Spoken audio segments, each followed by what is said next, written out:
Buenas tardes otra vez, bienvenidos, muchas gracias de estar aquí con nosotros, en esta última mesa con la que cerramos el tercer coloquio de investigaciones bibliotecológicas y de la información. Nuestra mesa va a tocar el punto de información y usuarios. Dado que el objetivo del todo el coloquio ha sido analizar desde el ámbito bibliotecológico e interdisciplinario, que esto da para mucho intra e interdisciplina, diferentes dimensiones de la información y su articulación con los diversos actores. Entonces, esta mesa abona mucho a este objetivo, puesto que vamos a hacer la vinculación entre la información y el usuario. De hecho, la mesa le pusimos por título Significados e interpretaciones de la información desde el usuario. Y vamos a cumplir cabalmente con esta intención del coloquio de hacerlo inter e intradisciplinario. Intradisciplinario tenemos aquí colegas del instituto que trabajan diferentes temas del usuario, que son necesidades de información, usuario web 2.0, satisfacción de usuarios y estudios de usuarios, también alfabetización informativa. Y la interdisciplina nos la está dando el doctor, ahora leeré sus resúmenes curriculares, el doctor Macías, que viene de la Facultad de Psicología, y Edilma, que tiene una especialidad, una maestría en educación. Entonces estamos cubriendo la intra y la interdisciplina. Brevemente les voy a leer los resúmenes curriculares de nuestros participantes. Permítanme. En estricto orden alfabético va el doctor Juan José Calva González. Él es licenciado y maestro en bibliotecología por la UNAM y doctor en ciencias de la información por la Universidad Complutense de Madrid. Es investigador de este instituto y su línea de investigación es usuarios de la información. Actualmente está desarrollando una investigación que se llama usuario 2.0. ¿Sí? 2.0. Es profesor en la licenciatura en bibliotecología y estudios de la información de la Facultad de Filosofía y Letras y tutor en el posgrado de bibliotecología y estudios de la información de la misma facultad. Yo creo que con eso nos podemos quedar para darle agilidad a la mesa. Luego viene Andrés Fernández Ramos. Él es diplomado en bibliotecología y documentación por la Universidad de León en España y licenciado y doctor en documentación por la Universidad de Granada y experto universitario en estadística aplicada por la UNED España. Está haciendo ahora con nosotros una visita de investigación y su tema es alfabetización informativa. Edilma Naranjo Vélez, ella es directora de la Escuela Interamericana de Bibliotecología de la Universidad de Antioquia en Medellín, Colombia. Allí ha sido profesora investigadora, es doctora, es doctora en educación por la Universidad de Antioquia y maestra en bibliotecología por la Universidad Nacional Autónoma de México. También ha participado como ponente en eventos de carácter nacional e internacional. Ella nos va a dar la visión desde la educación de los significados e interpretaciones que el sujeto le da a la información. El doctor César Augusto Ramírez Velázquez es licenciado y maestro en bibliotecología de la Facultad de Filosofía, por la Facultad de Filosofía y Letras y doctor en bibliotecología y estudios de la información por la misma UNAM. Es el secretario académico e investigador del Instituto de Investigaciones Bibliotecológicas y de la Información y su línea de investigación también es usuarios de la información. Tenemos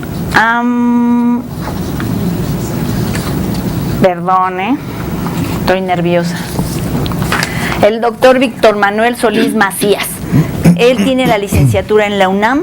Su tesis trató sobre la relación entre comprensión del lenguaje e incrementos en la apreciación estética de material literario. Su maestría es en Princeton y su tesis versó sobre atención visual a diversos niveles de estructura.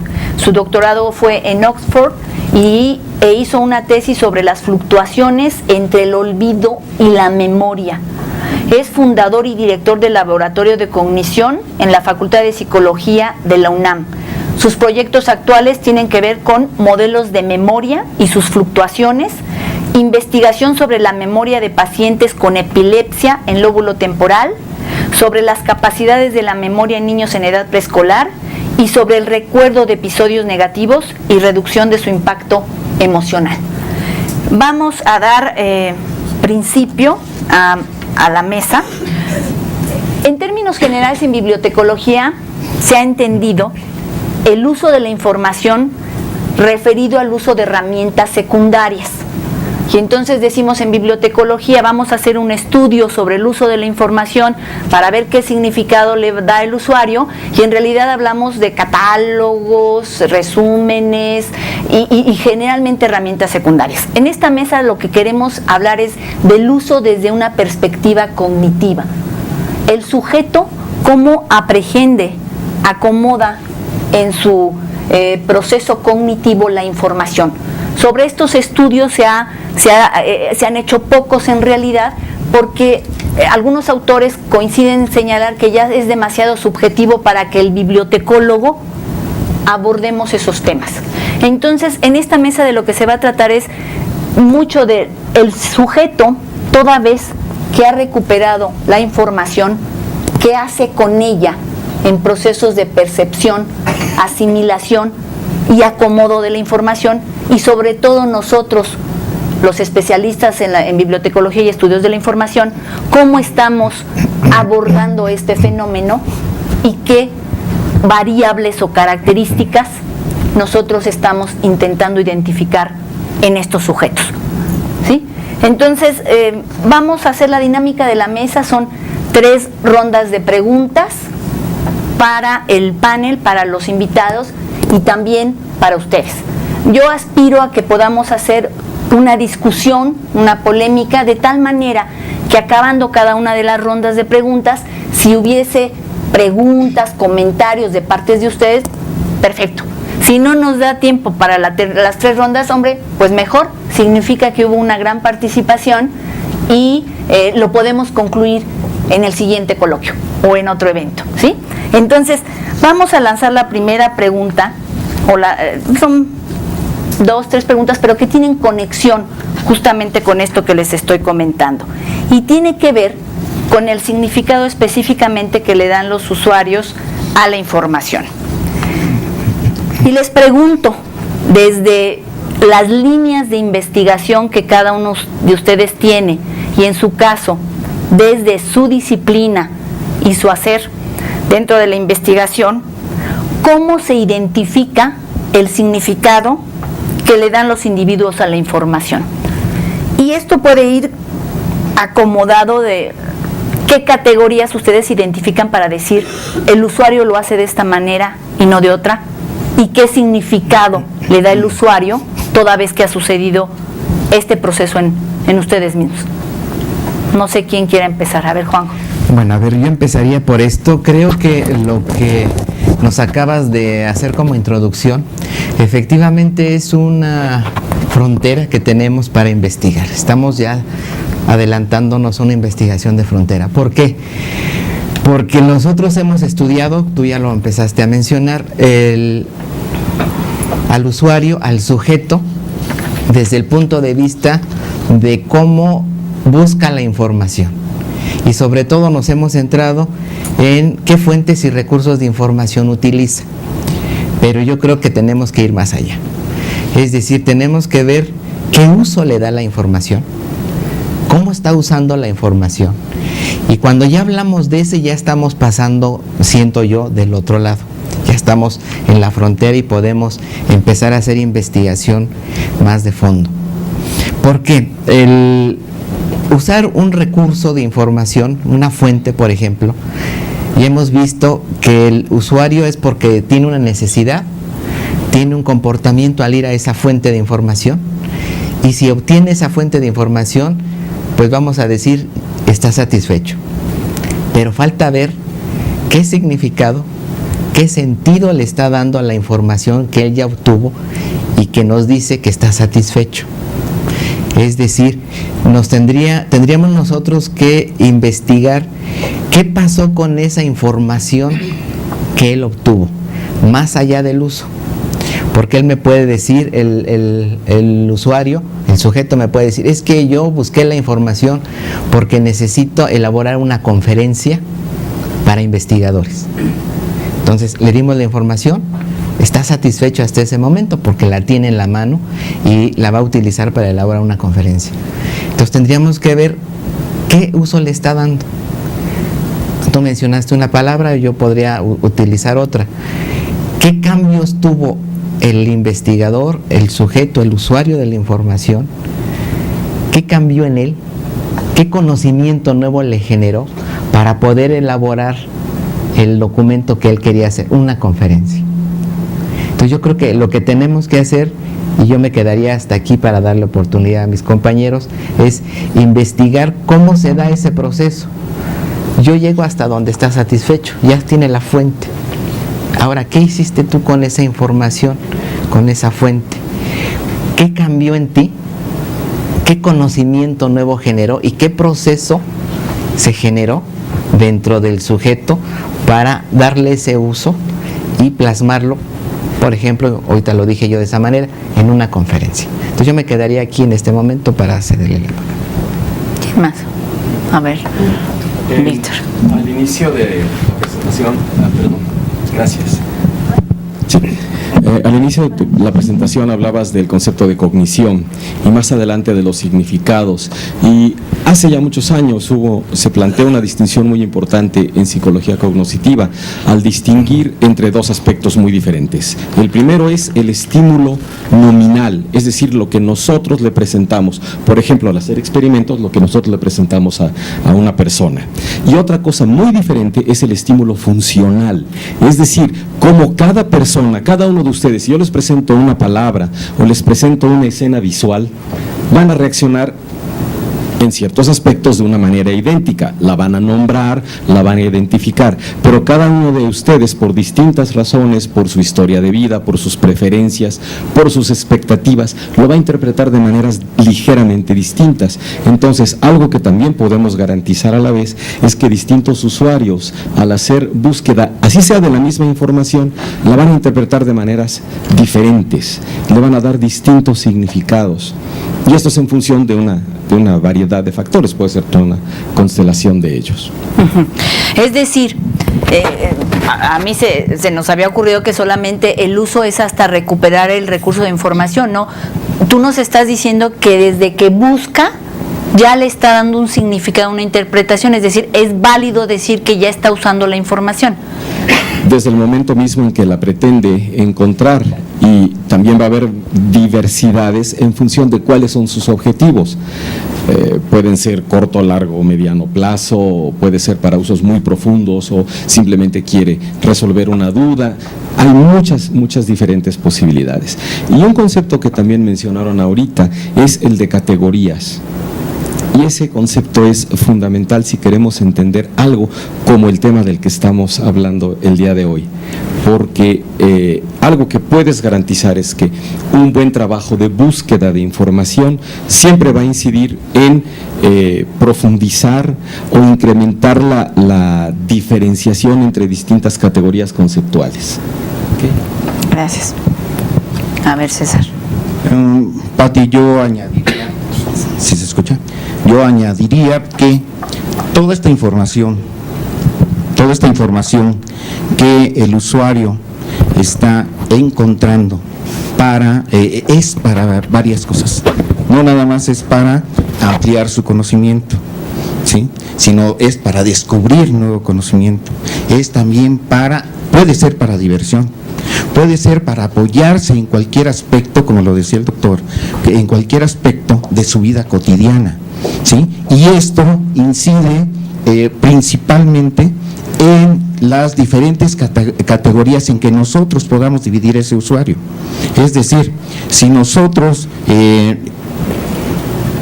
entrevistamos o solicitamos al usuario por edades, digamos, primera etapa de 6 a 10 años, tendrá una necesidad de información, tendrá una información que le interesaría para, por ejemplo, tú lo decías también hace un rato, ¿sí? Para la educación sobre todo, o para diversión, para cuestiones lúdicas, ¿sí?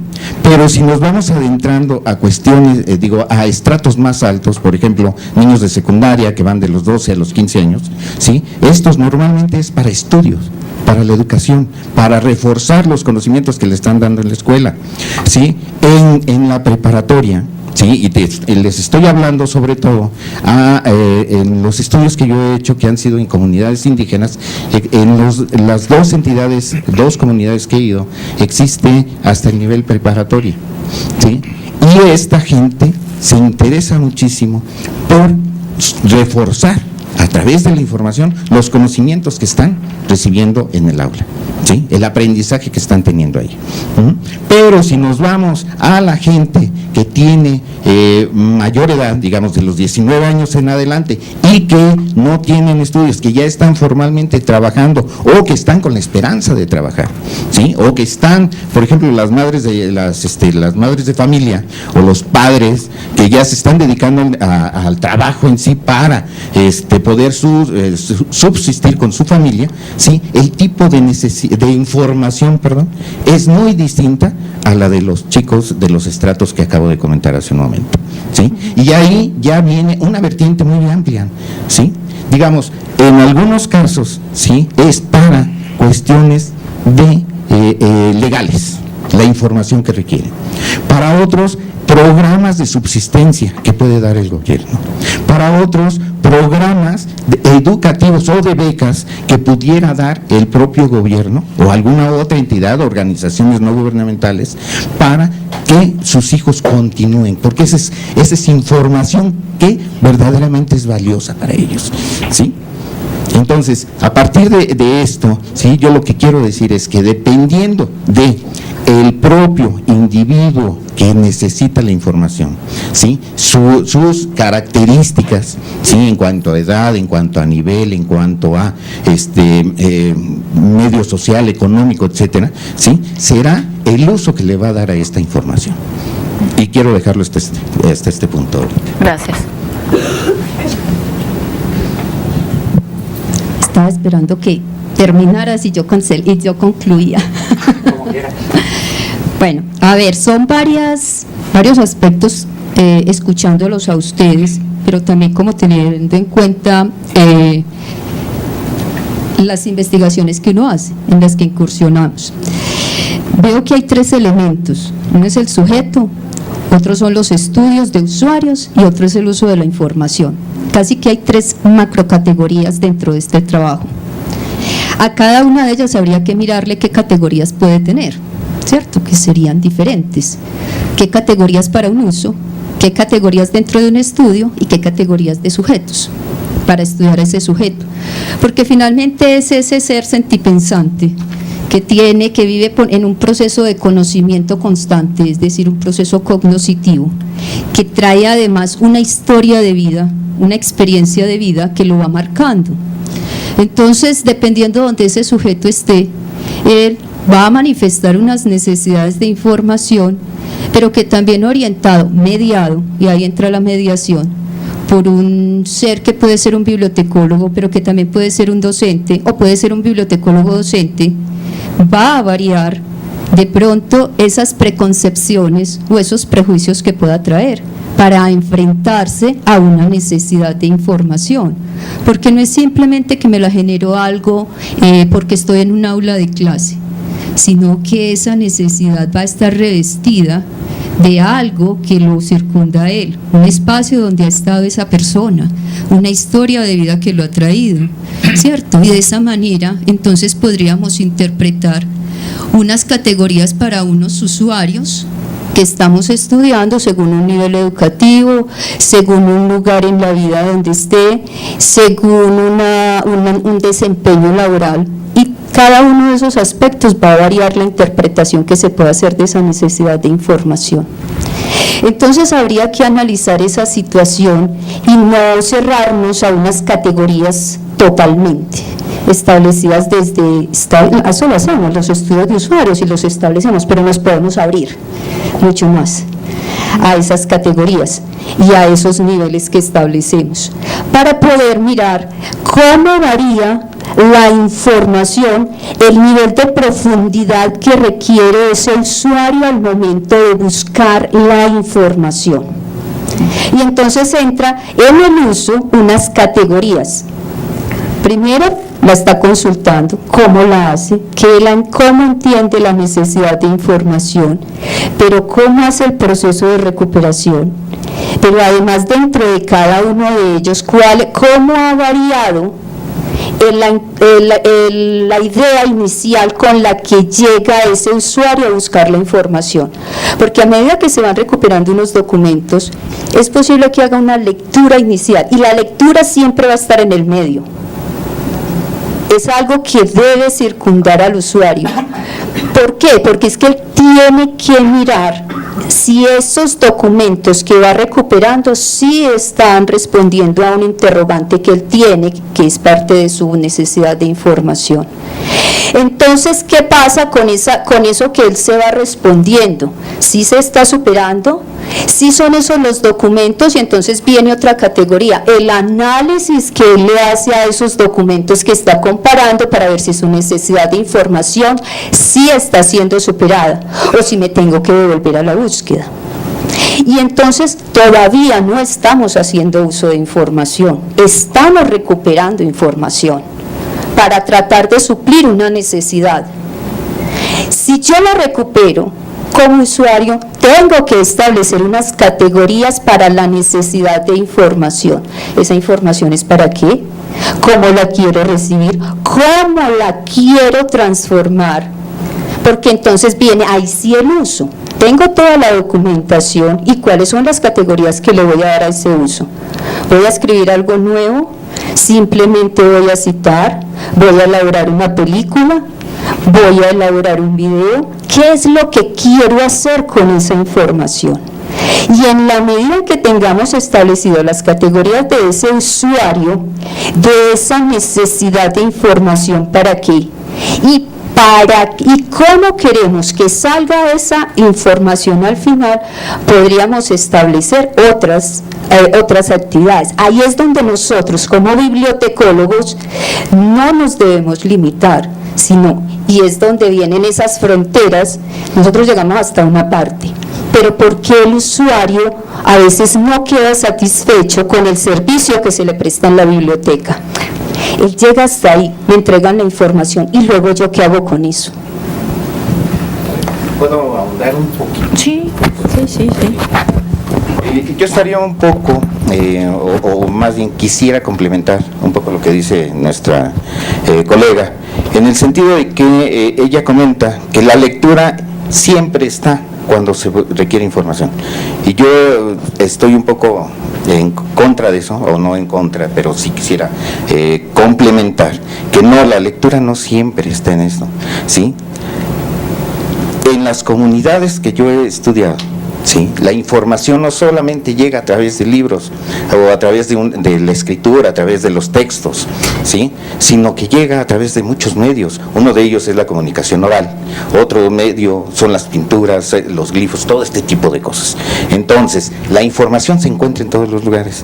¿Dónde la busca el usuario? Bueno, ahí ya viene el famoso comportamiento, y depende de todas las categorías que tú acabas de comentar y de todos los factores que sabemos. Pero sí quisiera yo dejar hacer énfasis en esta situación. No solamente la lectura nos brinda información. Sí, que eso iba a abordar yo, Estamos a veces muy metidos solamente en comunidades de investigadores, comunidades académicas, comunidades estudiantiles. ¿Qué pasa con todas las comunidades, las bibliotecas públicas, adultos mayores, amas de casa, que a lo mejor el producto inmediato no lo vamos a ver plasmado?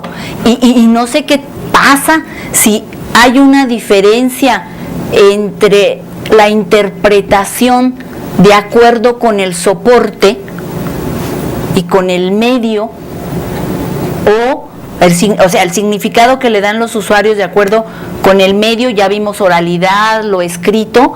¿Hay una diferencia de acuerdo con el medio o no la hay? Perdón. Digo, para la siguiente a lo mejor ahorita que él nos diga, pero como quedar en eso, ¿sí? Inquietudes. Ahora me dejas contestar. Le dejamos hablar un poquito para ver cuál es la postura de la primera idea, ¿no? Bueno, pues me gustaría resaltar que estoy de acuerdo con un dato que se ha comentado aquí y que se ha incidido bastante, y es el de que cada usuario es distinto. Hay muchísimos factores que condicionan el punto de vista que va a tener cada persona para enfrentarse a una necesidad de información, a una búsqueda, y que eso de alguna manera va a condicionar el proceso de búsqueda, el proceso de interpretación de esa información. Es decir, no solamente las características del usuario, sino el contexto concreto en el que se dé esa necesidad o esa búsqueda. E incluso lo que acabas de comentar tú, Patricia, ahora mismo, el soporte de la información también va a condicionar un poco cómo nos enfrentemos a ese documento. Es decir, a lo mejor en el ámbito académico, si no es un paper que no está en una gran revista, como que no le hacemos caso, o en otros ámbitos, pues a lo mejor pesa mucho más, digamos, lo que diga el abuelo o lo que diga el padre, por ejemplo, a un nivel más personal, que lo que diga pues los medios de comunicación. O sea que eso puede cambiar muchísimo en función del usuario. Hay muchos factores que inciden en ello, y lo que daría lugar a muchas clasificaciones de los usuarios o muchas categorías. Sin embargo, creo que son tantísimas los factores que influyen, que hacer una tipología de las diferentes categorías de usuarios sería poco menos que inviable. En el ámbito que yo trabajo, que es el de la alfabetización informativa, se ha trabajado sobre todo mucho en el ámbito educativo, y dentro del ámbito educativo en el ámbito de la educación superior. Entonces, digamos que, no sé si es muy correcto decirlo, nos hemos tirado a lo más fácil, porque los usuarios con los que se ha trabajado mucho son estudiantes universitarios que más o menos tienen bastante homogeneidad a la hora de buscar información. La alfabetización informativa tiene que ver un poco con la formación de los usuarios, de las personas, para que sean capaces de reconocer una necesidad de información, para que sepan cómo buscarla, para que sepan evaluarla, para que sepan procesarla y para que sepan utilizarla de una forma eficiente y de forma ética. Es decir, desde la alfabetización informativa sí que más o menos se contempla, por lo menos a nivel teórico, las distintas etapas en las que un usuario generalmente necesita esa información, es decir, identificar que la necesita, buscarla, es decir, otros procesos además de la mera búsqueda. Que se haya, digamos, profundizado más o menos, eso ya es otro tema, porque por ejemplo el de la búsqueda bibliográfica, en las bibliotecas llevamos enseñando a los usuarios a buscar en catálogos y bases de datos durante mucho tiempo, entonces es normal que tengamos un bagaje muchísimo mayor en esa habilidad concreta. Sin embargo, otras habilidades que contempla la alfabetización informativa, como la evaluación de la información, cómo la procesa, cómo la sintetiza, cómo la analiza, eso, digamos, es una cosa un poco más nueva y a lo mejor tenemos que trabajarla más. Algo se ha trabajado, pero se debería trabajar a lo mejor un poquito más. Me gustaría también, ya que se habla de las categorías, desde nuestro punto de vista, desde la alfabetización informativa, como hay una serie de estándares que son más o menos claros, bueno, hay diferentes estándares, pero más o menos todos coinciden en esas 5 habilidades, más o menos las categorías sí las tenemos un poco claras a la hora de abordar cómo se comporta el usuario, es decir, cómo identifica esa necesidad de información, cómo busca, cómo evalúa, es decir, qué valor concede una fuente y no a otra, cómo la procesa de alguna manera y después cómo la utiliza de forma eficiente y ética. Más o menos mi punto de vista. Perfecto, entonces regresando a esta idea de si el medio hace el significado o la interpretación en el sujeto, ¿qué opinan de eso? Bueno, continuando entonces con lo de el medio, el soporte, las lecturas. Ahí hay que mirar que hay varias intertextualidades, pues no se puede hablar de un solo texto, sino que hay diferentes textos y según el texto se pueden hacer lecturas que no de grafemas, sino lecturas de diferentes lenguajes. Entonces ahí es donde hay que mirar esas diferencias de la comunidad, en la comunidad. Los tipos de comunidades a los que nosotros nos enfrentamos, a los que nosotros nos abocamos y a los que nos debemos desde este punto de vista de los usuarios, lo que es el tema de los usuarios.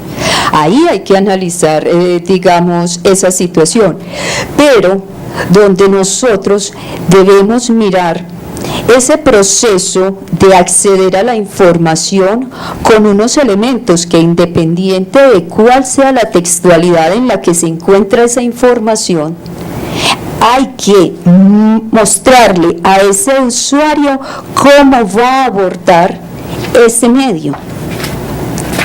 ¿Cómo hace él para analizar esa pintura rupestre? ¿Cómo hace ese usuario para interpretar, escuchar, analizar e interpretar la oralidad del abuelo para que en realidad le sirva a él para una transformación, para un mejoramiento de él? ¿Alguien más?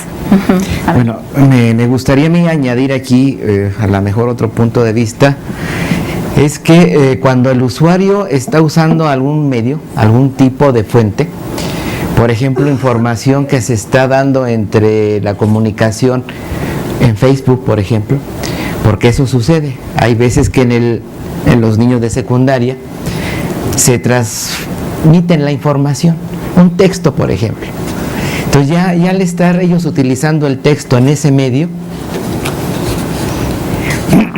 ya les está influyendo de cierta manera el significado que le van a dar, que va a ser diferente en que fueran a la biblioteca, sacaran el libro, que va a contener la misma información. Ya la manera en que se llegaron de esa información, cómo se la comunicaron en ese grupo de Face, o que vayan a la biblioteca y saquen esa misma información pero en un libro impreso, yo creo que influencia mucho el significado y la interpretación que le van a estar dando al texto. Porque el ir a la biblioteca significa salir de su casa, caminar, ir al catálogo, buscar el libro, o ir con el bibliotecario, plantearle la pregunta, a algo que ellos mismos ya se están compartiendo, por ejemplo, en una red social. Entonces yo creo que lo que podemos nosotros investigar es cómo se está dando esa apropiación de la información por esos dos diferentes medios en las que se están allegando esa información. Yo considero que sería diferente, pero habría que investigarlo, ¿sí? Porque ya se está dando. Habría que investigar cuál es ese proceso de análisis, de síntesis, de comparación, ¿sí? Si fuera en un medio o si fuera en el otro. Gracias, Víctor. Es posible que eso se pudiera dar, pero si estamos hablando del contenido de un libro, el contenido de un libro de texto, independientemente del nivel al cual se esté usando, sean estudiantes de secundaria o de cualquier otro nivel, yo considero por otra parte que el efecto que tenga esa información va a ser independiente del medio mediante el cual se consigue el acceso a ella. ¿Sí? Si el acceso es electrónico, si el acceso es a través del libro impreso, si es por una red social, el efecto casi por definición tendría que ser el mismo. ¿Qué opinan de eso? ¿Qué opinan? Se abre la discusión al público. ¿Qué opinan de eso? ¡Ay, qué bien! Muy bien, a ver. Ellos opinan. Muy bien. ¿Qué opinan de eso? A ver, sí, un favor, se presentan y dicen de dónde vienen. Buenas tardes, soy Esperanza Molina de la Facultad de Filosofía y Letras. Yo coincido en el sentido de que, o sea, si mi necesidad es conseguir un artículo, o sea, lo que yo necesito es el contenido. Y puede ser que me facilite el que ya esté en el grupo. O sea, ya no tengo que ir a la biblioteca, ahorro tiempo, pero la lectura de ese documento la voy a tener que hacer. Entonces, ese significado que yo le voy a dar al contenido, ahí yo considero que viene después de ese proceso, ese tiempo que le dedico a obtener el documento como tal. Entonces, yo creo que son dos etapas perfectamente diferenciables, ¿no? Y quisiera también comentar, hace ratito hablaban de el tipo de usuario y el medio.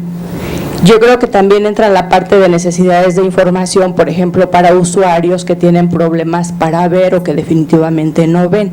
Entonces ahí vienen medios, por ejemplo, en la mesa anterior se hablaban de los archivos sonoros, ¿no? Un documento sonoro, bueno, va a satisfacer necesidades de un cierto usuario, y podríamos poner otros ejemplos, no nada más mi participación ligando esos dos aspectos que comentaron. Gracias. Gracias.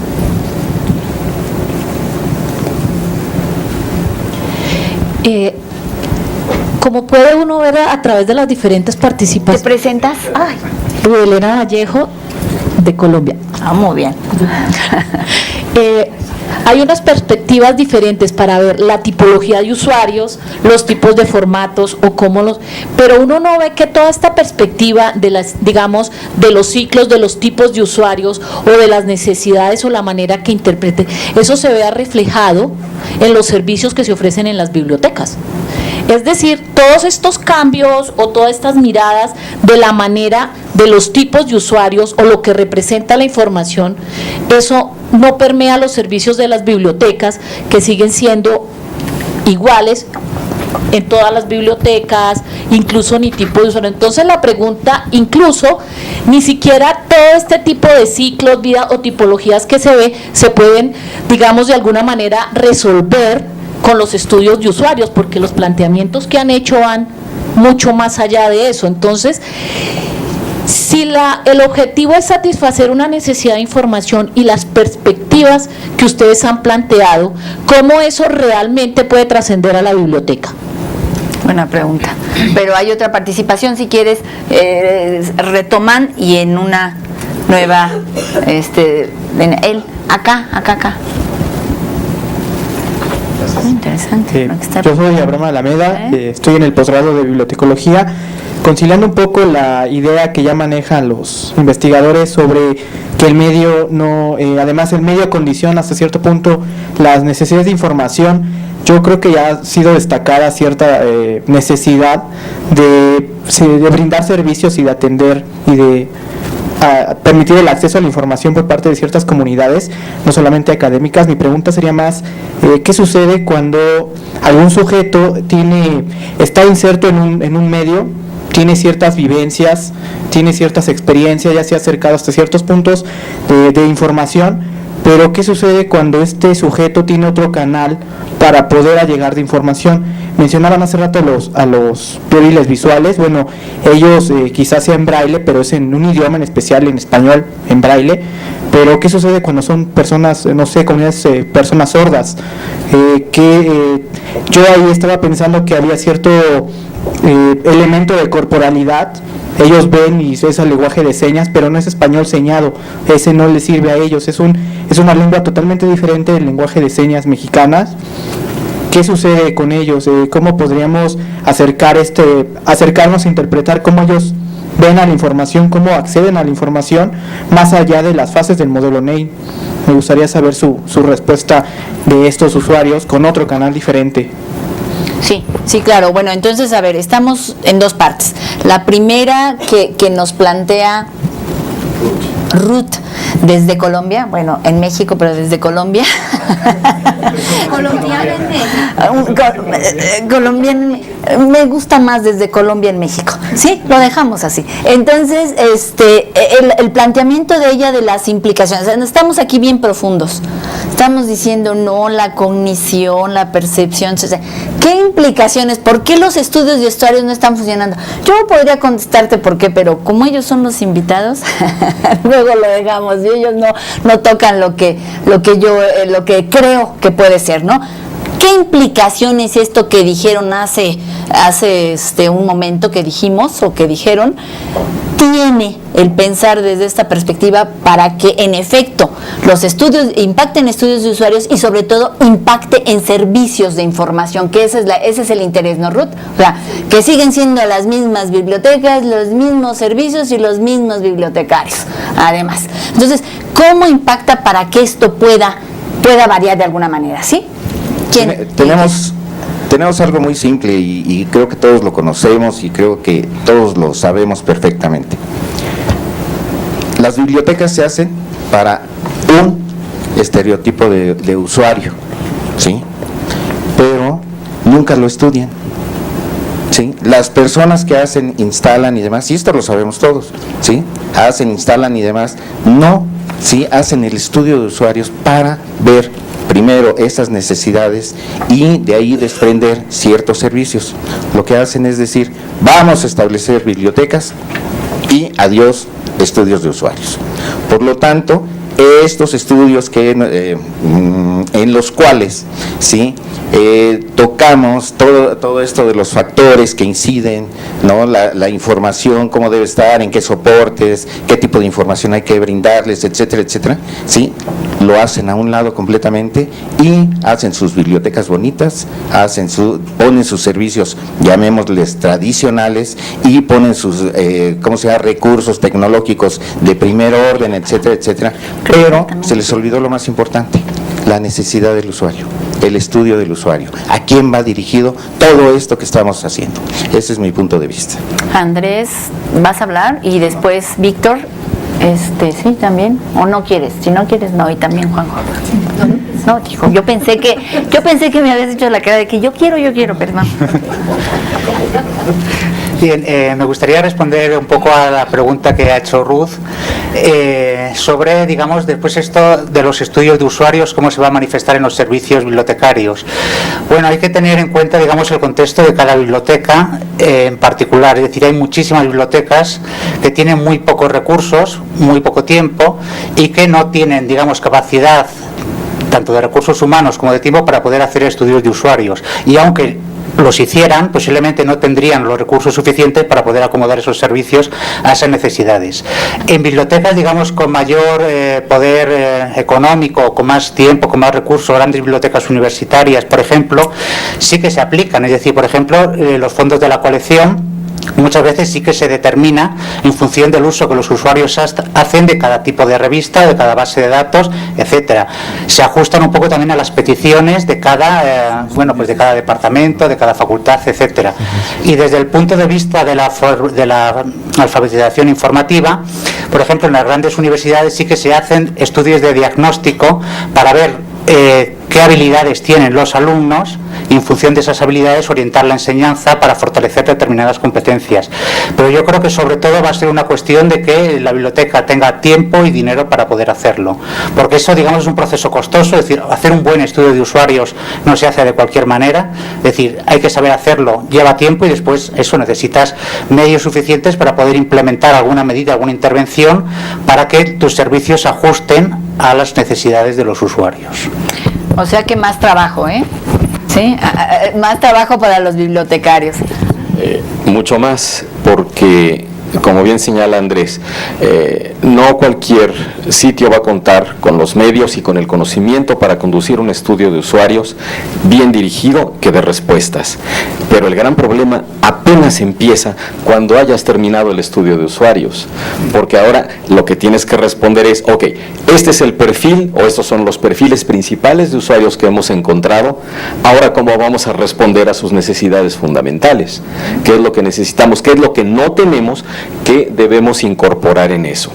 Esa es una primera parte. Y respecto a tu comentario, ¿no?, acerca de, por ejemplo, personas con discapacidades auditivas, creo que su problema, comparativamente hablando, es bastante menor que el de personas con debilidad visual o con ceguera, por razones obvias. Pueden aprender fácilmente a leer, y excepto que quisieran escuchar todo el ciclo de sinfonías de Haydn o algo por el estilo, no iban a tener tantos problemas. Sí es cierto, es un subconjunto importante, pero lamentablemente, viéndolos desde cierto punto de vista, no es una proporción muy grande de la población tampoco. No que no se les deba atender, no es mi punto, pero sí que su posición no es tan problemática como la que tienen otros usuarios. Juan José. Bueno, yo quisiera retomar aquí dos cosas. Las bibliotecas, no todas, pero algunas ya están incursionando en la utilización de algunas herramientas del Web 2.0. ¿Y por qué me llamaba la atención lo de cuando los usuarios comparten información en estos medios? Que ya lo decía aquí la maestra Esperanza Molina.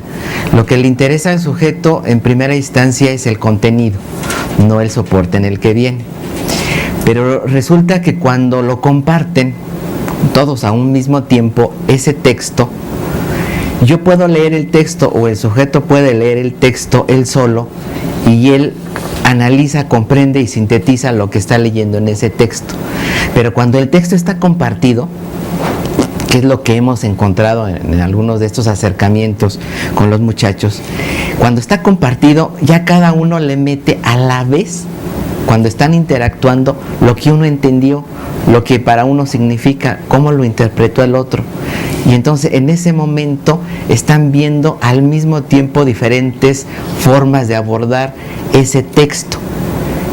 Y a mí lo que me llama la atención y que creo que es importante estudiar es si la biblioteca me está ofreciendo ya una herramienta web 2.0, donde el usuario ya puede interactuar con la comunidad de los otros usuarios de esa biblioteca, y en ese momento están compartiendo un texto. Creo que no es lo mismo ir a verlo de manera individual, a estarlo compartiendo en ese momento e interactuar al mismo tiempo, porque yo lo pude haber interpretado como usuario de una manera ese texto, pero con lo que ya dijo en ese momento o un momento después otro, de los que estamos enlazados en red, me dice, yo no lo vi de esa manera, qué bueno, a lo mejor me voy también por ese lado, a que si primero lo vi yo de manera individual. Ahí ya está pasando algo que yo creo que es conveniente investigar, y sobre todo para poder, de lo que salga de esa investigación, devolverlo a la biblioteca a través de algún servicio, para que la misma biblioteca también empiece a inmiscuirse con ese proceso que se está dando de intercambio de información, y de que cada uno al mismo tiempo en una de estas redes esté dando el significado que le da un solo texto. Sí, Edilma, por favor.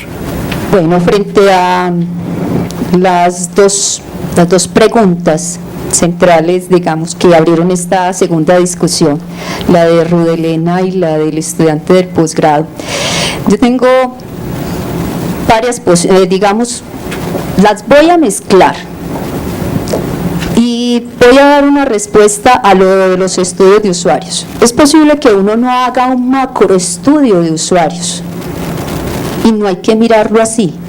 Puede que uno haga estudios de usuarios para resolver la necesidad del discapacitado visual. ¿Cuántos usuarios tenemos en esta unidad de información que tengan discapacidad visual o auditiva? Para mirar si estamos en condiciones de resolver esa necesidad y establecer el servicio para ellos. Y es un hecho que se ha dado en Colombia. ¿Cómo lo ha hecho Confenalco? Tiene la sala para invidentes. ¿Cómo lo tiene la Universidad de Antioquia? Tiene la sala en la biblioteca para invidentes, discapacitados visuales, que de hecho este año, hace 15 días, recibió el premio del Ministerio de Educación Nacional por la inclusión social, al tener establecido ese servicio para discapacitados visuales, donde es una persona, una bibliotecóloga experta en el manejo de estos recursos para discapacitados visuales, quien maneja el servicio, y acompañada por los estudiantes que prestan un servicio a raíz de un reconocimiento económico para el pago de sus estudios, sirven también como lectores para esos discapacitados, para esas personas. Entonces, ¿cómo surge ese trabajo de Marcela Jaramillo, que así se llama la bibliotecóloga? Hace un estudio de cuántos estudiantes de pregrado, o sea, de licenciatura aquí, tiene la universidad y por qué no están rindiendo lo suficiente en su desempeño académico. Y empieza la universidad a apoyar este servicio, tanto que para ingresar a la universidad hay que presentar un examen de admisión, y quienes tienen el problema de la discapacidad visual lo presentan en la sala de invidentes de la universidad, de la biblioteca, acompañado por ellos. Pero para eso hubo necesidad de establecer ese estudio para reconocer a esa comunidad. Ya lo están llevando a otros lugares, y en las bibliotecas públicas, el caso de Confenalco, también se diseñó a partir de los estudios. Es decir, puede que no haya unos estudios con toda la profundidad, con todas las categorías de usuarios que nosotros tenemos, pero a veces cuando queremos diseñar un servicio especial, ese estudio de usuarios es fundamental. Entonces sí es posible que se dé. ¿Alguien, tú también? ¿Sí? Nada más, sí quisiera yo confirmar lo que dice aquí mi colega. Efectivamente, yo creo que en muchos de los casos, cuando tenemos una comunidad tan específica, como por ejemplo los débiles visuales, podríamos hacer un estudio concreto, específico sobre esa comunidad, que puede arrojar cosas interesantes, no para que sea trasladado a otra, porque otra puede estar ubicada en otra parte del país, lo cual va a cambiar su entorno, su contexto, pero ya puede darnos la base para poder diseñar otro estudio de usuarios para esa otra comunidad que tengan la misma característica, por ejemplo, débil visual. No. Sí, yo podría preguntar un poquito.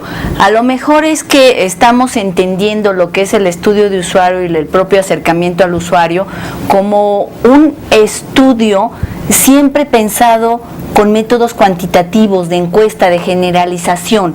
Tendremos a lo mejor que ir más hacia categorías dentro de nuestra gran comunidad, categorías que veamos que requieren atención y con estudios más de corte cualitativo, que es lo que vamos a abordar en la siguiente ronda de preguntas. A lo mejor no es las categorías en sí mismas, sino cómo estamos tratando de identificar las características de estos usuarios. ¿Algo querías agregar? Sí. Y ahorita, Perla, te damos la palabra. Sí. Bien. El ejemplo particular de las personas con discapacidades visuales es una muy buena ilustración de cómo se puede realmente aprovechar el avance tecnológico. Desde fines de los 1980, una cosa así, por ejemplo, la Biblioteca Pública de Nueva York tiene lectores automáticos. Eso es lo interesante. Ya no dependemos de que haya una persona capacitada, etcétera, etcétera. No, simplemente se pasa por mecanismos de reconocimiento de patrones y los lectores traducen el texto escrito en voz para los usuarios. Entonces, yo creo que ese tipo, ahorita la tecnología está muchísimo más avanzada, obviamente, que en aquellos entonces, y es bastante más factible hacerlo, y ya no dependemos entonces de la participación de otras personas. Se liberan recursos en ese sentido. Y volviendo al punto de la capacidad de compartir textos estando en un grupo social, por ejemplo, es cierto, la red permite fácilmente ahora hacer eso, pero eso también se puede hacer estudiando en un salón de clases o en un grupo de estudio de cualquier tipo, siempre y cuando el objetivo sea ese. O sea, ahí no dependemos estrictamente de la tecnología para que eso pueda llevarse a cabo. Yo creo que un ángulo que yo enfatizaría de manera más importante sería, por ejemplo, recurrir al uso de multimedia para enriquecer el contenido de la información. O sea, si un estudiante, por ejemplo, está estudiando temas como geografía, como anatomía, como historia del arte, ahí sí es fundamental contar con recursos audiovisuales que me permitan profundizar mucho más la comprensión. No es lo mismo ver en un libro de anatomía cómo es la estructura del esqueleto humano, del sistema circulatorio o lo que sea, a verlo en un esquema tridimensional. Y ahora esos recursos existen perfectamente, están accesibles precisamente en línea, y también se puede activar el acceso a esa información, es decir, a enseñar a la gente que hay maneras mucho más dinámicas de enriquecer eso, aparte de la interacción que puede darse, que es muy importante, es fundamental, es muy enriquecedora, pero también se puede usar para ello la actual tecnología. Gracias. Perla. Ok, perdón, sí, ahorita. Bueno, me gustaría comentar algo en relación con la presencia de discapacidades. Hay un dato que es muy revelador. Hay 360 millones de personas sordas en el mundo. Estamos con una generación de jóvenes que son ya catalogados con sordera prematura. De hecho, sobre todo los universitarios, nosotros estamos trabajando con jóvenes universitarios que debido a hábitos de escucha están perdiendo el oído. Por lo tanto, bueno, este tema es muy relevante porque se liga con todo esto que ustedes han estado expresando y que a mí me motiva a pensar en que las bibliotecas cada vez más son los espacios donde hay, además del libro, otro tipo de documentos. Y yo incluso me atrevería a decir que ya las mediatecas, como espacio donde puedes consultar documentos sonoros, audiovisuales y otros libros, por supuesto, son espacios que cada vez van ganando más y más adeptos. Y concretamente, entonces, en ese sentido, sí creo que, y esta es una pregunta, me gustaría saber si el bibliotecario, además de mediador, debe de ser un motivador para el conocimiento de estos diferentes tipos de documentos. Yo sí creo que depende de la disciplina, puedes empezar el conocimiento, el interés por el conocimiento con el sonido, la música. Si a un bebé en preescolar le pones una amplia gama de sonidos desde antes incluso de nacer, estás formando un oído, estás educando a un oído, más que prestarle un libro sobre la historia de la música o sobre música. Entonces, eso cambia totalmente y enriquece la visión del bibliotecario. Mi pregunta es, además de ser mediador y motivador de otros recursos de información, ¿tiene el bibliotecario que acercarse a estas múltiples posibilidades que ofrecen los documentos, cualquiera que sea su lenguaje, además del soporte? ¿Quién empieza? A ver. Bueno, yo no empezaría por lo de Perla, porque ella se preguntó y ya se contestó. Sí, pues sí, ya dijo, yo sí creo que, bueno, pues, y después siguió con todo un discurso que pues, estoy completamente de acuerdo contigo. ¿Okay? No, entonces ya se contestó. La otra cuestión es que yo quisiera complementar la siguiente situación. ¿Sí? Estamos hablando de que no hay estudios de usuarios, y que las bibliotecas, una gran parte, y sobre todo estoy hablando de bibliotecas públicas, que son las que en cierto modo me competen por el tipo de estudios que hago, ¿sí? Y que son para comunidades. Entonces, en ese sentido, yo pienso que la información que brindan estas bibliotecas no es la que requiere el usuario, ¿sí? Y metámonos otra vez al tema. La información es lo importante, y la información que se brinda en las bibliotecas que atienden estas comunidades no es la que requieren nuestros usuarios. ¿Sí? Por lo tanto, necesitamos, ¿sí?, de este tipo de estudios. Bueno, la otra cuestión que también quisiera puntualizar es que estamos en muchas ocasiones, y la mayoría lo hemos hecho en algún momento, ¿sí?, estamos confundiendo los estudios de servicios, ¿sí? ¿Sirven o no sirven estos servicios? ¿Será bueno disponer de estos servicios, transformarlos, ¿sí?, poner otros mejores, ¿sí?, o quitar los que están tradicionalmente? No sé, pero se está hablando de estudios de servicios, ¿sirven o no sirven? Y no de estudios de usuarios. Entonces ahí es donde tenemos, creo, un gran problema, ¿sí? Cuando la biblioteca dice, no, yo sí he hecho mis estudios de usuarios, ¿cómo lo haces? Pues le pregunto al usuario si el servicio de consulta le funciona.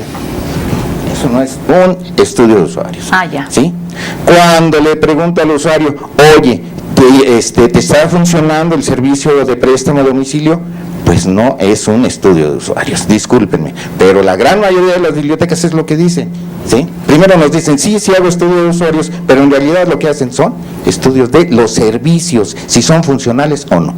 Entonces, por ahí quisiera, y esto es precisamente para entrar al tema de información, no estamos brindando la información que requiere nuestro usuario, ¿no? A ver, Víctor. Ni tampoco obteniendo la que necesitas, estaremos de acuerdo. Ni siquiera obtienes la que necesitas, porque poco antes de que empezáramos aquí en el panel, hablando con el director, decía, bueno, es que a veces abusamos de ser políticamente correctos, y en la cultura latinoamericana, por ejemplo, abusamos bastante de ser políticamente correctos. Un estudio de satisfacción, que es lo que en realidad se hace, la gente rara vez va a decir la verdad, la gente rara vez va a decir, pues la verdad está muy mal, la verdad adolece, el horario es malo, o el acceso a los libros es difícil, o me choca que me cobren multas y me paso en el tiempo, cualquier cosa.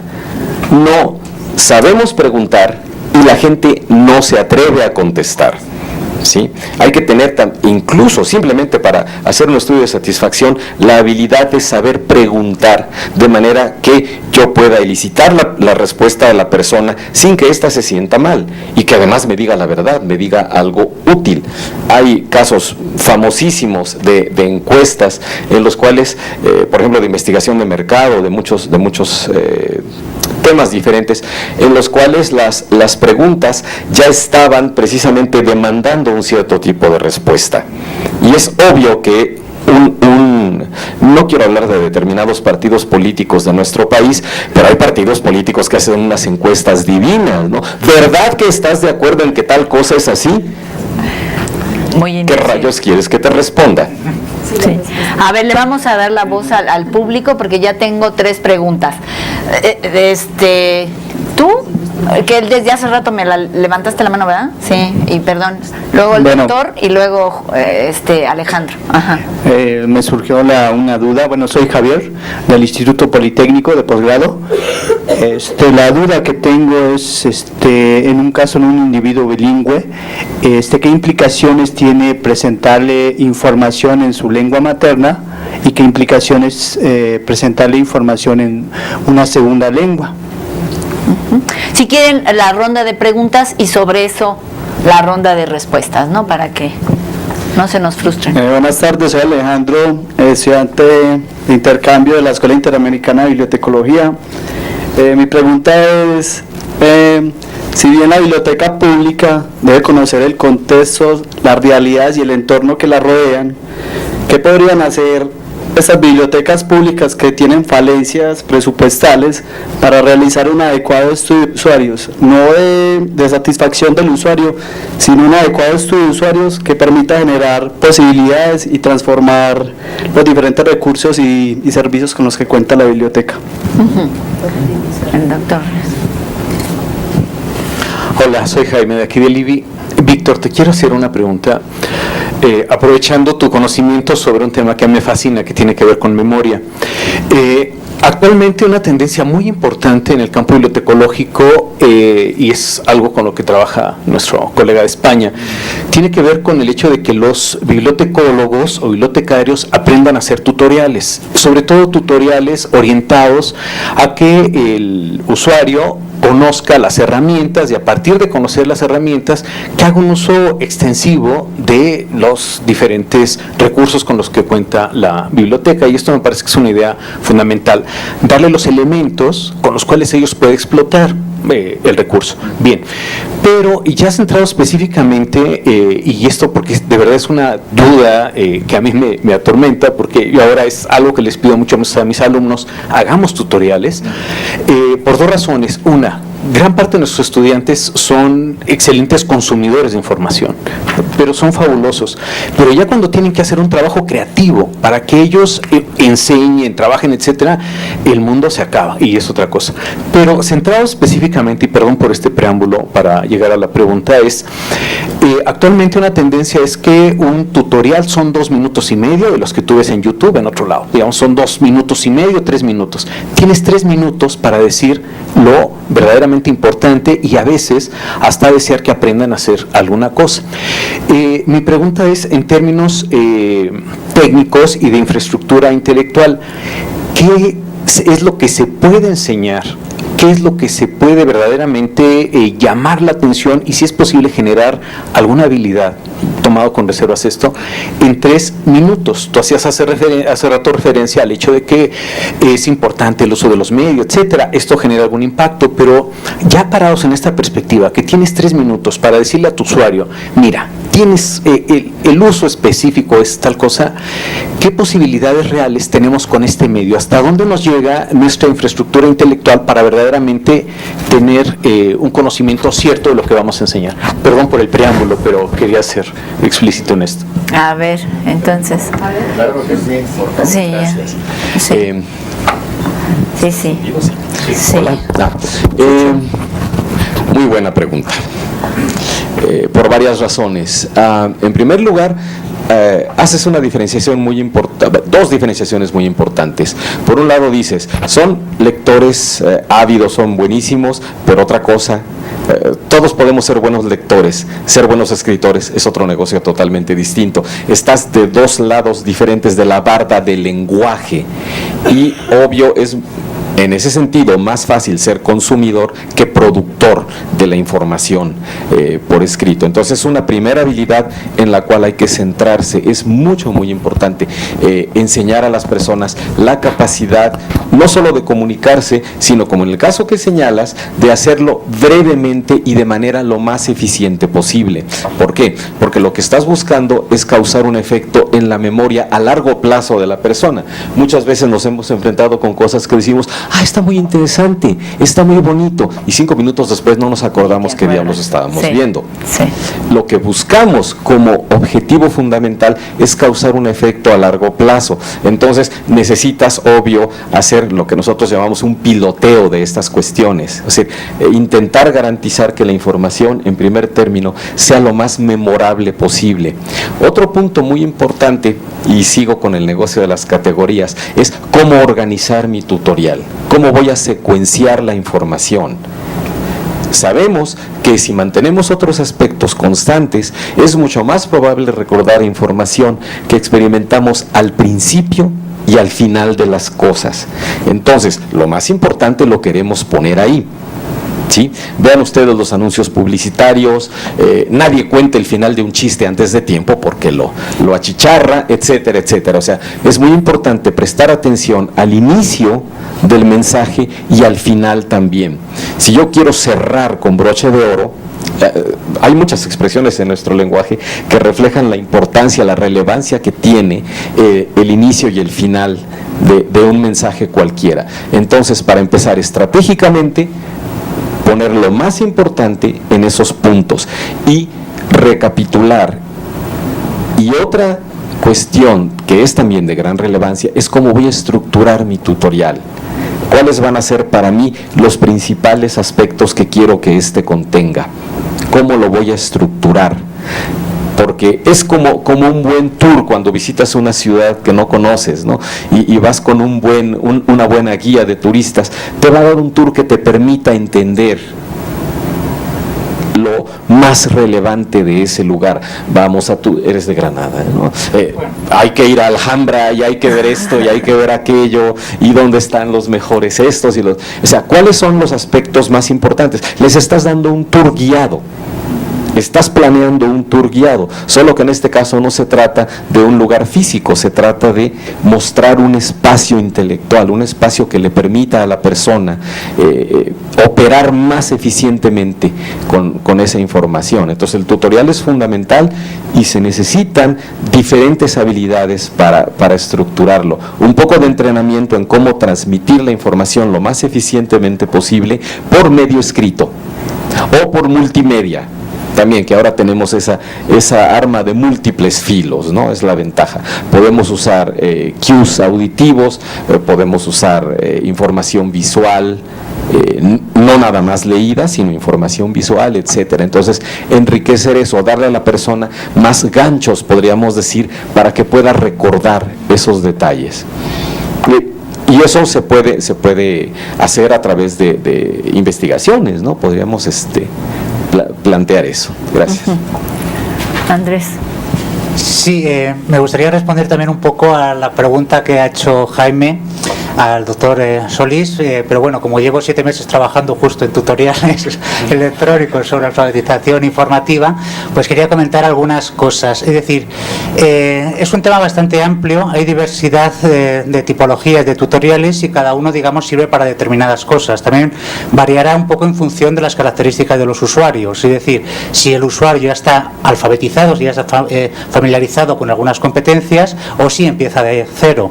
También es importante tener en cuenta que cuando se hace un tutorial tenemos que pensar en la utilidad que va a ser para el alumno. Entonces hay, digamos, como bastantes factores de éxito que se han detectado en la bibliografía a la hora de hacer los tutoriales. Por ejemplo, el de la brevedad lo has comentado, sobre todo pues en los screencasts, en los vídeos de YouTube, que tienen su utilidad, pero es una utilidad parcial para cosas como muy concretas.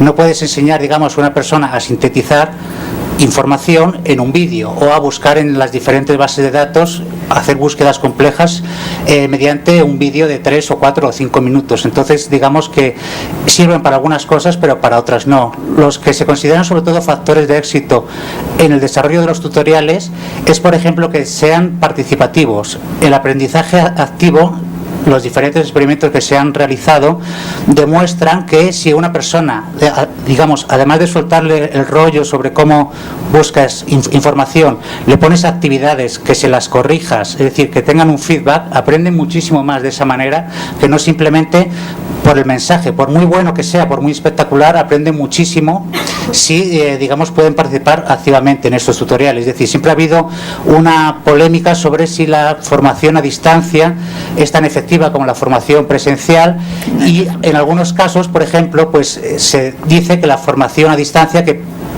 carece de ese componente, digamos, de interactividad, bueno, pues si conseguimos transmitir o incorporar un poquito de esa interactividad en el tutorial, será un factor de éxito bastante importante. Otro, por ejemplo, que esté muy adecuado, por ejemplo, a las materias que los estudiantes están realizando. Estoy pensando en educación, hay tutoriales de otro tipo, pero por ejemplo, en el ámbito de la educación, si tú les enseñas a buscar a los estudiantes de medicina en una base de medicina, pues lo verán, digamos, mucho más útil. Es decir, habría que personalizarlo un poco, porque por ejemplo una base de datos jurídica no tiene nada que ver con una base de datos de química o con otra de historia. Entonces, en la medida que se pueda personalizar hacia las necesidades propias de cada individuo o de cada comunidad, en la medida en la que puedan ser muy interactivos, eso, digamos, son dos de los factores de éxito que más se han recogido. Después, lo de la brevedad, pues bueno, siempre es bueno, digamos, ir al grano y no entretenerse mucho, pero sirve para algunas cosas y para otras, pues, un poquito menos. Yo creo... ¿Ya? Ok. Es que se nos están olvidando las dos preguntas de ellos y también se nos olvidó algo que dijo... ¿Quién sabe quién? Ah, no. Estamos esperando que contesten esas para contestar estas. Ah, muy bien. Es que se adelantó el doctor Ríos. Ay, como siempre de mal portada. A ver. Entonces ahora, las dos preguntas. Una que fue... La de las dos lenguas. Bilingües y lo de las falencias. Y la optimización de recursos para estudios de usuarios. Perfecto. Muy bien. A ver, bueno. Y ahorita yo voy a regresar con las preguntas de la memoria. A ver, rápidamente, lo que preguntó aquí nuestro alumno de intercambio. Los estudios de usuarios son muy importantes, indudablemente, sobre todo para una biblioteca pública. Una biblioteca pública que sabemos puede estar rodeada por un ambiente totalmente diferente de una a otra. Ahora, es cierto que carecemos de los recursos para poder llevar a cabo un estudio de usuarios como quisiéramos, general de toda la comunidad. Y luego no hay tampoco el recurso humano para poder apoyarse. Pero yo creo que los acercamientos a través de, como ya decía aquí Dilma, si tenemos una comunidad que rodea la biblioteca pública, empezar por pequeñas subcomunidades, irme acercando. Si tengo consultorios médicos que rodean a la biblioteca pública, me puedo acercar por ese lado. Si hay fábricas, me puedo acercar primero por ese lado. Es decir, ir avanzando en pequeños estudios de usuarios. Y además, algo muy importante, estudios de usuarios cuantitativos o cualitativos. Pues podríamos acercarnos primero por los cualitativos, que son los más tradicionales. Pero tendríamos no son que los brincar. más tradicionales, perdón. Los más tradicionales son cuantitativos. Perdón, me equivoqué. Yo dije, no, ahí sí tengo que levantar la mano y decir que no. No, dije al revés, cuantitativos, que son a los que estamos más acostumbrados. Perfecto, muy bien. Primero por estos, porque nos dan, digamos, la visión general. Pero después es importante irnos hacia los cualitativos. Y si ya tenemos nuestra comunidad dividida en pequeñas subcomunidades, podría ir arrojando datos muy importantes, tanto los cuantitativos como los cualitativos.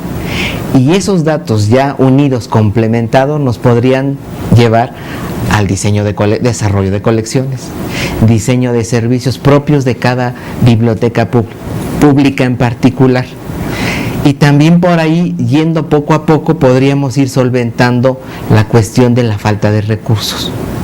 Lo que sí no podemos dejar es dejar de hacer estudios de usuario. Hay que hacer estudios de usuario, aunque sea poco a poco. ¿Quién más? No, Bien. Juan José acaba de contestar, es cierto, ¿sí? Pero tenemos aquí algo muy importante, o sea, para concretar. Si nosotros hacemos estudios de usuarios en nuestra biblioteca, entonces desde ahí empezamos a, ¿sí?, hacer una buena, ¿sí?, ¿cómo se llama?, un buen uso del presupuesto que tengamos en la biblioteca. ¿Por qué? Porque nuestros servicios, cualquiera, desde los técnicos, el desarrollo de colecciones, los servicios ¿cómo se llama?, de préstamo y demás cosas, los mismos servicios tecnológicos a través de catálogos y demás, van a estar, ¿sí?, dirigidos a satisfacer esas necesidades de información de nuestros usuarios, a lo que arrojen esos estudios de usuarios. ¿Sí? Dos, en el caso de lo que comentaba nuestro compañero del Poli, ¿sí?, si le damos a un usuario un documento que bueno, partamos desde el punto de vista de información. Si le damos un documento que esté en su idioma original, ¿no?, en su idioma natural, y después un documento, ¿sí?, en otro idioma, una traducción, de acuerdo a mi experiencia, ¿sí?, en administración de bibliotecas que tuve un poquito por ahí, lo más factible y lo mejor es, ¿sí?, seleccionar las traducciones, ¿sí?, a partir del traductor. A partir del traductor. No podemos, ¿sí?, adquirir una traducción de alguien que no sea reconocido. ¿Por qué? Porque vienen los diferentes cambios de ideas, ¿sí?, de todo lo que creas, de contenido simplemente, ¿sí?, cuando no hay un buen traductor. Y esto se los digo con base en tuve usuarios, ¿sí?, de filosofía, sobre todo, ¿sí?, que me decían, ¿sabes qué? Estos son los libros más importantes, son los de los alemanes, ¿no?, nuestros filósofos alemanes, etcétera, etcétera, ¿sí? Y si no tengo un traductor reconocido que sepa darle la esencia al contenido de la idea del filósofo tal, ¿sí?, entonces, ¿sabes qué? Ni lo adquieras, nadie lo va a ver, ¿sí? Entonces, eso hay que tener mucho cuidado, ¿no? Muy bien. Edilma, ¿no? ¿No? Ya. Bueno, ahora vamos a una segunda ronda y que es interesante. Bueno, ya dijeron que dependen las categorías, que, en fin, ya tenemos una idea de lo que sería el significado o lo que el sujeto le da el significado y los elementos que pueden hacer que un sujeto le dé un significado. Ahora, en el sentido más utópico, porque hemos aclarado que en bibliotecología no se han hecho muchos estudios acerca del uso de la información para entender la interpretación o el sentido que le dan los sujetos a esta información. ¿Cómo se podrían abordar? Es decir, ya está el problema, ya dijimos que cuantitativos a lo mejor es la primera aproximación. Ahora, pensando en que queremos identificar en el otro cómo perciben, cómo analizan, cómo sintetizan la información para darle un significado o interpretación, ¿cómo haríamos este abordaje? O sea, ¿qué tenemos que hacer para poder nosotros identificar en el otro estos procesos que estamos entendiendo de acuerdo con lo que se ha contestado, que es la manera en que se significa al sujeto o se interpreta, o el sujeto interpreta la información? No sé si estoy siendo clara. O sea, la otra ronda de preguntas fue como el marco teórico, o sea, cómo el usuario, el sentido, en fin. Ahora es el método. Cómo desde su disciplina, desde su línea de investigación, si pretendiéramos identificar la percepción, el análisis y la síntesis que hace un sujeto para darle un sentido a la información, ¿cómo tendríamos que hacerlo? ¿Sí? A ver, sí. ¿Quedó clara la pregunta ya o estoy en la esoteria? ¿No? Sí. Eso. ¿Azotería? ¿Estoy azoteando? No. Es un poco saber, a ver, estamos aquí diciendo que la interpretación y el significado. Y a ver, ahora pónganse creativos y cómo lo hacemos, ¿no? A ver, ¿cómo lo vamos a hacer? A ver, Andrés.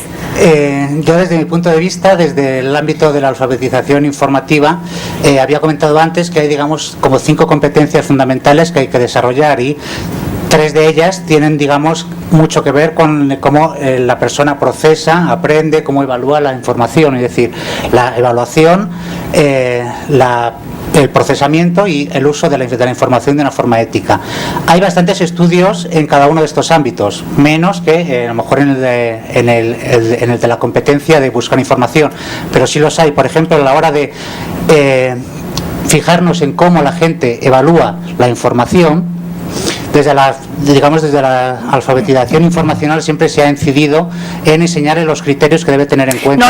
No lo que les vas a enseñar. ¿Cómo identificas lo que no tiene? Exacto, y entonces una vez, digamos, y para poder enseñar esa competencia hay que hacer un diagnóstico previo para ver cómo lo hacen y un diagnóstico después para ver si la intervención ha sido efectiva.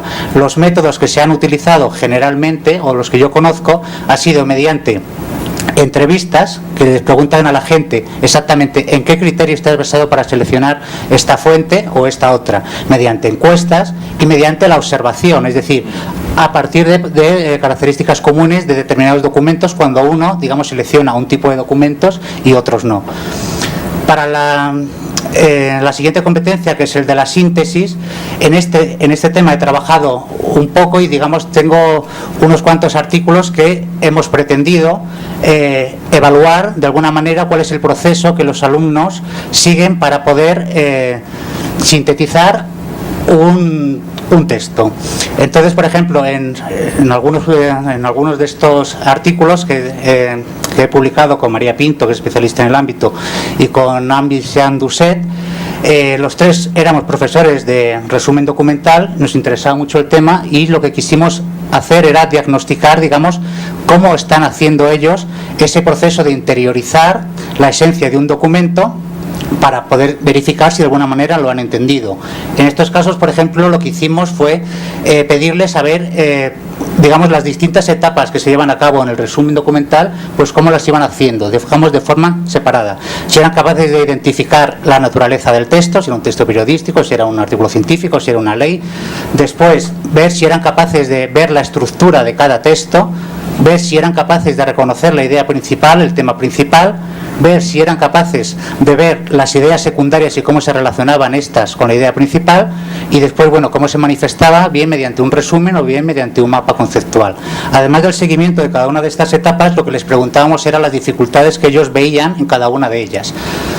No es que los resultados fueran concluyentes ni mucho menos, pero por lo menos ya fue un acercamiento a este proceso. Sé que hay otros estudios que también han abordado esta labor, la de intentar ver cómo la gente sintetiza mediante entrevistas en profundidad o mediante la observación de cómo van elaborando sus mapas, sus esquemas, etcétera. Alguna cosilla se ha hecho. ¿Alguien más? A ver, Juan José. A ver, yo creo que la pregunta que ya nos planteaste es bastante compleja, muy complicada. Y yo quisiera comentarlo de esta manera, o sea, no es a lo que me refería yo al principio, es que estamos como que en la frontera. Hemos hecho todo lo demás en nuestros estudios de usuarios y lo que he publicado, pero nos hace falta dar ese saltito. Yo me iría por observar al sujeto. O sea, si el sujeto tiene una necesidad de información, busca la información, la obtiene y ya la tiene en su mano, la va a leer, y al momento en que la está leyendo, tiene que haber un cambio en la persona, en su conocimiento, o lo aumentó, lo modificó, algo. Y si existe ese cambio en ese conocimiento que él ya tenía y le agregó algo nuevo y lo modificó, pues yo creo que tiene que cambiar su comportamiento. Entonces, por eso es que me voy yo hacia observar al sujeto. Ya tiene la información, ya te la di, ya le diste un uso, ahora veo si cambiaste, si modificaste. Por ejemplo, yo pensaba, bueno, si alguien no sabe algo sobre una ley, pero tiene un poco de bagaje, y se añade varios textos que complementan la comprensión, por ejemplo, de una ley, va a cambiar al sujeto. Entonces vería yo qué comportamiento sigue. Yo me iría por ese lado, observar al sujeto. Observación, sí. A ver. Muy bien, hasta ahorita hemos estado ustedes mencionando aspectos. ¿Está apagada? Está apagada. Ya tronó la batería de esta cosa. A ver, sí. Gracias. Ya se fue. Te presto el mío. ¿Este se escucha? Sí. Claro que sí. Ok, hasta ahorita lo que se ha mencionado son aspectos muy importantes, todos los cuales inciden, sin embargo, sobre el aspecto cognoscitivo. Cosas tan importantes como si la persona hizo decentemente la tarea, es obvio que tiene que verse transformada por esa exposición a la información de muchas maneras diferentes, de muchas maneras posibles.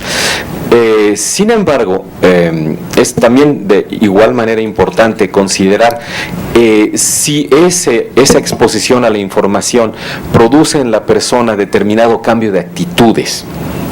Cómo su actitud hacia ese campo, hacia ese aspecto, se fortalece o cambia o se hace incluso antagónica. ¿Sí? Si yo estoy leyendo determinado texto, es muy probable que tenga cierta respuesta emocional hacia el mismo. Entonces, nosotros sabemos que las actitudes tienen tres componentes: el cognoscitivo, lo que yo sé acerca de algo; el emotivo, cómo me siento acerca de ese algo, piensen en el tema que quieran; y el conductual, ¿qué hago yo al respecto de ese algo? Si me gusta mucho, por ejemplo, la música de cierto compositor, bueno, pues voy a sus conciertos o colecciono sus obras, o cuando lo escucho incidentalmente digo, mira, este es muy bueno, ok, este me gusta mucho. Entonces son esos tres componentes, pero yo pondría también cierto énfasis en las actitudes, porque cuando yo adquiero conocimiento específicamente de índole científico, de índole informativa, de índole artística, muy frecuentemente incrementa mi gusto por ese tema.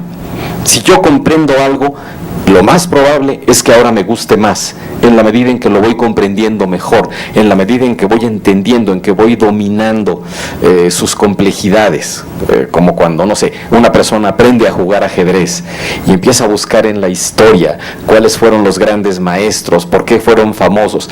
Piensen en cualquier tema que les guste y, de hecho, nos gusta aquello que entendemos. Nos gusta aquello con lo cual sentimos un cierto grado de familiaridad, un cierto grado de afinidad. Entonces también buscar cómo puedo yo incrementar la apreciación que tienen los usuarios por la información que están utilizando. ¿De qué formas puedo presentárselas para hacer más degustable saborear más esa información? Exactamente. Y ese es un punto no trivial.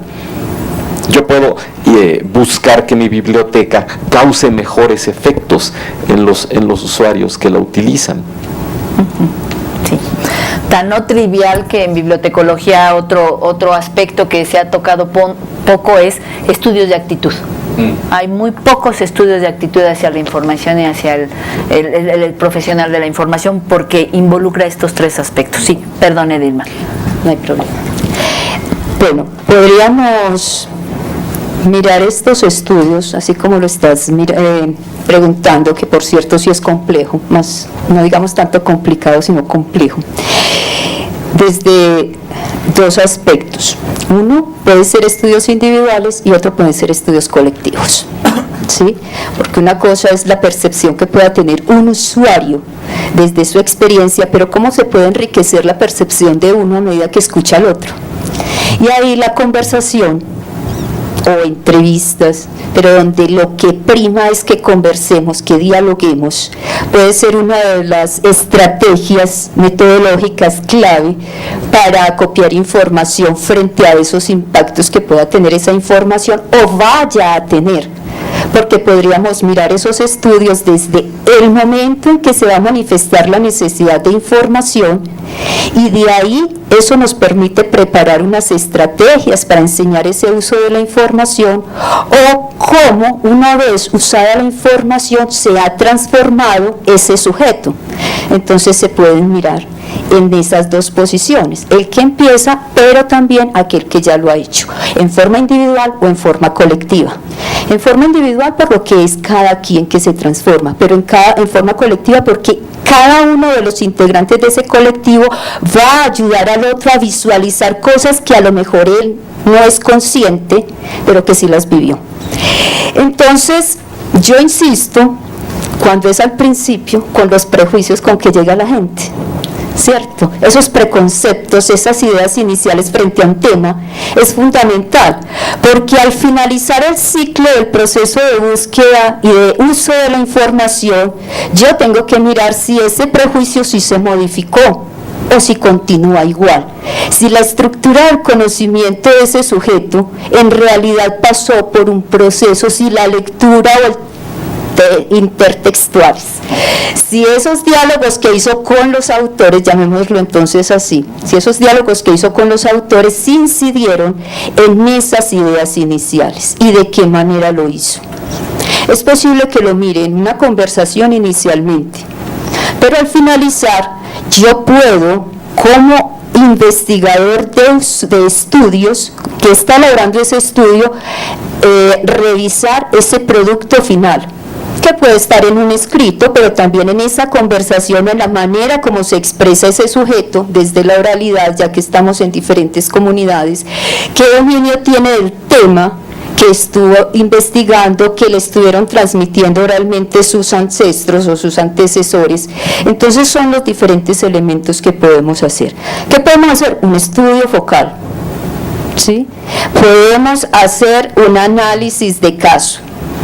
Podemos utilizar diferentes estrategias, pero siempre a partir de la conversación, porque hay gente que no va a tener condiciones, precisamente por esas características de esas comunidades, de contestarnos un documento escrito. Entonces son múltiples los tipos de estudios que se pueden hacer, pero sin dejar de lado lo colectivo y lo individual, y teniendo en cuenta que se puede hacer al principio, cuando se va a iniciar, pero también al final. Perfecto, de hecho hay un método que se llama análisis de conversación, que justamente en Estados Unidos y en otros países ya se está utilizando en los estudios en bibliotecología, el análisis de conversación, que es lo que tú estás comentando, ¿sí? Ahí yo le agregaría algo. Yo le agregaría algo, y es, recomiendo que nos metamos un poco con la hermenéutica, porque la hermenéutica nos permite hacer ese trabajo interpretativo partiendo del análisis, la comprensión, la interpretación y ese resultado final. Podemos mirar desde el enfoque gadameriano o desde el enfoque habermasiano. Son dos enfoques diferentes, pero que nos van a llevar a un mismo resultado. Gracias. Yo quisiera resumir un poco el sentido del estudio de usuarios. Con base en lo que acabamos de hablar aquí, ¿no? Y primero tenemos que hacer este tipo de estudios de necesidades de información. Después, las dos áreas de oportunidad, de acuerdo a todo lo que se ha dicho, es estudiar cómo asimila este usuario la información, en esto que comentaban y que se ve, y lo ha dicho bien nuestro compañero Andrés, ¿sí? en ¿cómo se llama? La alfabetización informativa. Y el último, que es otra área de oportunidad, ¿qué cambios, como dice el doctor, ¿no? ¿Qué cambios le produce, ¿sí? al usuario? ¿Sí? Y a partir de esto volvemos a un ciclo, ¿sí? O tenemos un ciclo, ¿sí? que puede continuar para el propio desarrollo de la biblioteca.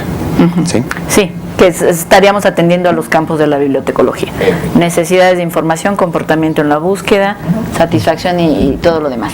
Bueno, pues si hay alguna pregunta, nos hemos consumido el tiempo.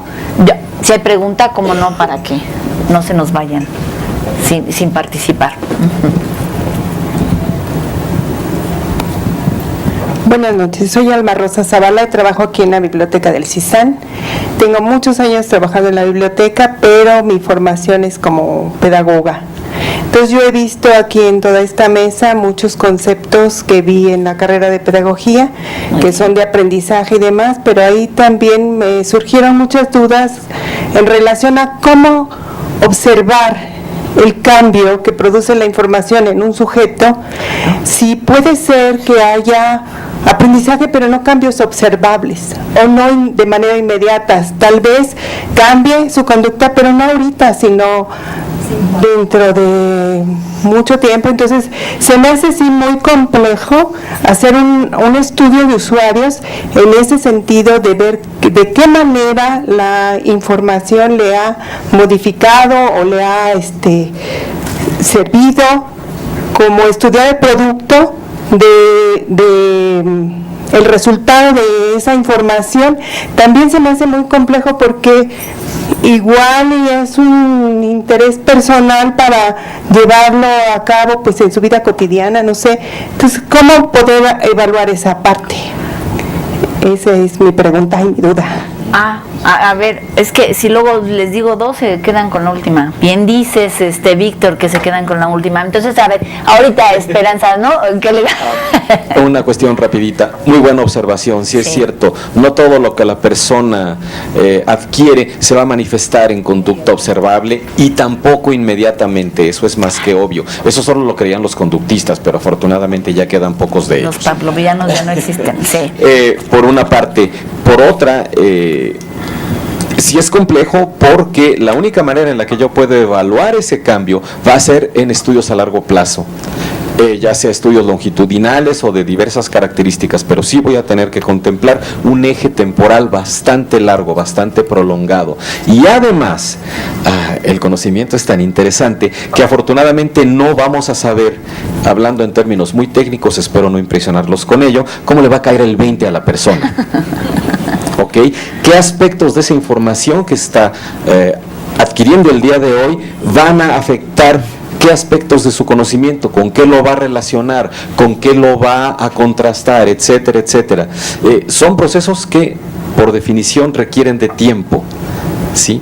Así como el dominio cabal de un idioma extranjero, etcétera, etcétera, requiere de muchos años de estudio, posiblemente cualquier área que valga la pena requiere de mucho estudio. Para generar un experto necesitas invertir por lo menos 10,000 horas, se calcula. Entonces, con esto pasa lo mismo. Solo estaríamos abriendo ventanas para ir viendo a lo largo de ese proceso, ¿sí? Cómo va transformando la persona su conocimiento, cómo lo está enriqueciendo. Pero es muy cierto, es un negocio definitivamente que requiere investigación de tipo a largo plazo. Esperanza. Le contesto rápidamente. Hay que mirar otros dos tipos de estudios. El que es a largo plazo y el que es más cercano, ¿cierto? Donde inclusive tenemos que mirar la transformación del sujeto como sujeto social, si es lo que estamos tratando de impactar, y la transformación del conocimiento, digamos, que está soportado en unos documentos como tal, en su estructura de conocimiento específico de un saber determinado. Ahí se pueden mirar esas dos situaciones. ¿Qué es lo que pasa? Que el sujeto está en constante transformación y puede que hoy viva una situación a partir de un estudio, de una investigación que hizo, pero a medida que se va relacionando con un medio, con un ambiente, que va escuchando a otros, aquello que hizo hoy puede, y hoy, digamos un viernes, puede que a los 8 días, por entrar en discusión aquello que preparó, se vaya modificando. Entonces las transformaciones son permanentes. ¿Qué es lo que nos debe interesar? Que ese sujeto esté activo en su proceso y que él sea consciente, más que nosotros, sea ese mismo sujeto el que sea consciente de sus cambios. La última participación, Esperanza, por favor. en la última y nos da. Gracias. Lo malo es que es el planteamiento que hace el doctor Juan José Calva me parece muy importante, y él mismo dice esta parte de la observación, y yo creo que ahí yo creo que hace mucha falta la relación, por ejemplo, con los profesores.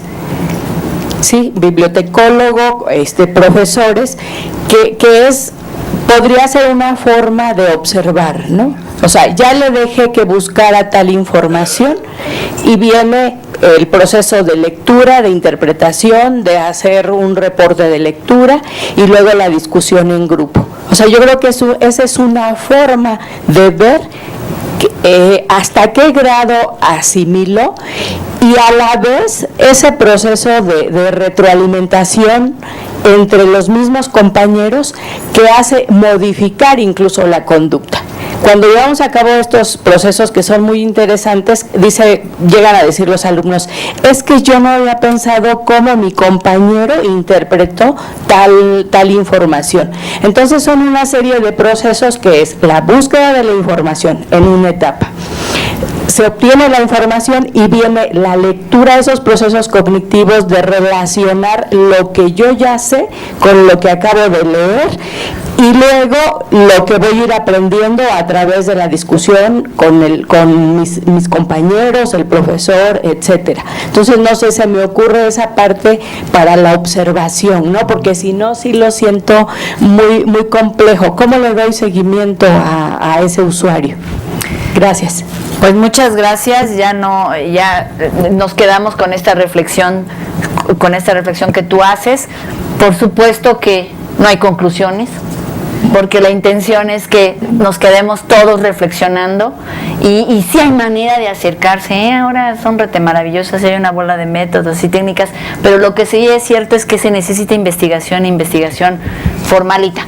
Ya creo que tenemos que avanzar como disciplina, dejar un poquito las encuestas y la pretensión de generalizar, ¿no? Ya no tenemos que generalizar. A lo mejor hay muchos estudios, ya hay mucho escrito sobre las generalizaciones. A lo mejor ahora tenemos que parcelar nuestras comunidades y percibirlas, interpretarlas desde más cerca, que sería toda la intención de lo cualitativo, y reflexiones habrá muchas. Espero que el objetivo de intentar encontrarle significados e interpretaciones a la información desde el usuario se haya logrado, y que pues nos quedemos con muchas inquietudes y las traigamos en el próximo coloquio.